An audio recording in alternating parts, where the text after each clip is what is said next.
questionable. What do you think will? What do you need to see from him over the next couple of days? Time. It's really an element of time. He's gotten better each day, but we got to take Friday. We got to take right up to Saturday before we make a final decision on him and give him a chance. He wants to play, so we told him the only way this is going to work is if we give you the whole week and right up to game time. So his status is the same. Everybody else is good to go. If he can't, Is that what you were going to ask? No, I'm sorry, I actually. didn't want to take your question from you, Koki. it's okay. If he can't go, then who sort of best fits into that All role three of those schematically? guys, and I think all three of them are, as you know, are a little bit different, right? Juwan gives us, a guy that is dynamic, sees the field, can catch it, and then Harlem's got home run ability in terms of hitting it, and then Caleb has been really good. He had a solid week last week. Physicality, size, blocking, pass pro. So I think it'd be, if Caden can't answer the bell, it'll be a combination of all three. Coach, just on Juwan, I remember last year you were saying they need a guy that break the first tackle, not go down. It seems like against Southeastern he makes guys miss. I mean, what progress have you seen from him in that regard? I think you're right, Jacques. That's been on display. Like, go back to his high school days. He made a lot of people miss in high school too. And look, that takes a little bit of a transition. Everybody's a scholarship player that he's going against. They're all really good. And so I think it just took him some time to get acclimated to that. Physically, he's stronger, and I think that helps him as well. But that's the trait that he has. He has that make you miss ability. Now, if he was 4.42, 4.3, we'd have him up for the Heisman by now. And just his attitude, he's played like, 3 or 4 different positions? And he started in on defense, if you remember. We were so smart, we thought he was a nickel, right? But we found his position, right? And this is one that he can impact our football team.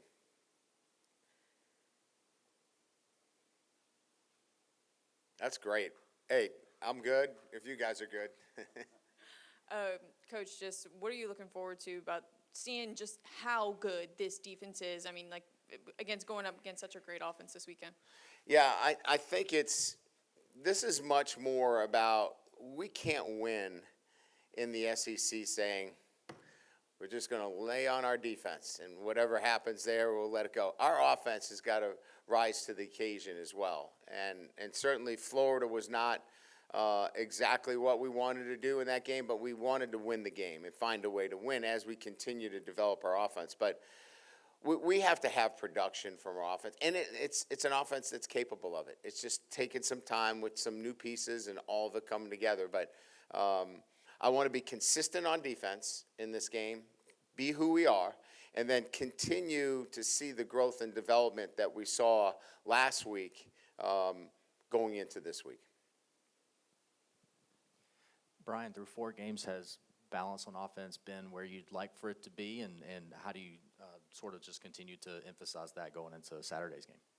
Yeah, I think we found a rhythm that we like, an identity that is clearly what we want to be from an offensive standpoint.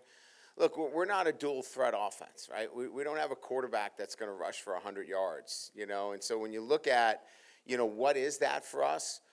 It's efficiency runs, and efficiency runs are first down runs, so it could be 3rd and 1. If you get a yard, but it impacts your overall stats at the end of the day, that's an efficient run. So we want efficiency at runs, and then we want to be able to use the run game to set up, everything else that we do. And that's really where, when we start to step back and look at what you want for an offense, it's not tied into how many yards you rush for. It's the efficiency of what you're doing from a run game. Similar question here with the run game and the fact that you guys want to go a little bit more under center, and you guys sort of showed that last week. Could that potentially set up some more play action shots and sort of integrate maybe even a more traditional, old school play action game to combine with that under center? I think all of those need to be tied in, Koki, in some fashion. But we're not 7-step dropping out of direct snap. I mean, that's not who we are, and we don't have time to practice all those things. But can we get under center and have a play action pass or two? Absolutely. Power pass, roll pass, things like that to keep you off balance. But what we're trying to do out of direct snap is to get that ball driven deep so we can get off the ball, create some separation in a new line of scrimmage, and that's really the usefulness for us within our system. I just want to ask you about somebody in your staff. You've had Trey Holtz on the staff Yeah. for a bit, Lou's Yeah. grandson. Yeah. What has he brought to the team? And then his dad, Skip, won a lot of games at Tech, mentoring both Blake and Joe. So just your thoughts on all of that. Yeah, I mean, Trey has been exceptional. He comes from the coaching tree. You just mentioned it. But, I've gotten to know Skip very well. And, what I love about Skip is just he is, common sense. And his son carries that with him. He's not trying to out-scheme anybody. He's trying to, build it the right way technically, and his son carries the same principles. He's very detailed, very organized, does a great job of communicating and helping. Look, he's working with the quarterbacks, but he helps dramatically on a day-to-day basis with our defensive scout team. So he's a guy that knows it on both sides of the ball. You said last week it was a big turning point for Garrett, I guess, with his torso injury, and you certainly saw that in the game. What about this week? Is he looking even better than last week? Like, how has he, I guess, developed throughout this course of this week? I think it's been consistent, and he's comfortable, and that's the most important thing. And we want to play with some tempo, I think some of the things that we saw were too much analysis on trying to be perfect on every play. Let's just roll with it. Know where your hot receivers are. Flip the protection, but let's not get to the point where we're stalling the offense. And I think this week was a pretty good indicator that he's in a good place with that. Coach, what improvements did you want to see in your offensive line throughout the course of this week, and do you think that you guys accomplished a lot with that group? Yeah, I mean, it's a good question. I don't know that we look at the improvements as much as there's a lot of first-time experiences with some players out there, and they're experiencing them for the first time. And so what we're hoping is that each week during practice and then leading into the games, that these experiences now become much more of a habit in doing it the right way. And so improvement, I guess you could call it improvement. I think we're just trying to build a consistency of play, communication with the five. Like, it takes 5 guys to pass block, not one. It takes 5 guys to run the ball, plus the tight end and the receivers. And at times, we'd be by ourselves.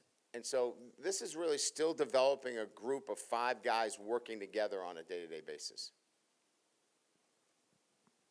If you needed to, you all have said, like, when he got here, Josh Thompson could be used at tackle, could be used at guard. Is that something that he's still capable of doing? Do y'all see him, if you were to want to do that? The at some guy that's point? been I know that it's- for us is DJ Chester. Okay, so Josh is just going to play guard. Yeah, I hope so. I hope so. We've kept him at guard. We worked him at some tackle in preseason camp. We feel like in an emergency we could swing him out there. But we're also buying time for young guys. We're buying time for Karius Kern. We're buying time for Ori Williams. We're buying time in those regards. But I think DJ becomes the first guy. Now, we don't have him for the first half. But clearly, we feel like those young guys need a little bit more time, but they're coming on. And he becomes much more of an emergency situation than, hey, we immediately kick him out to tackle. Good? All right, thank you.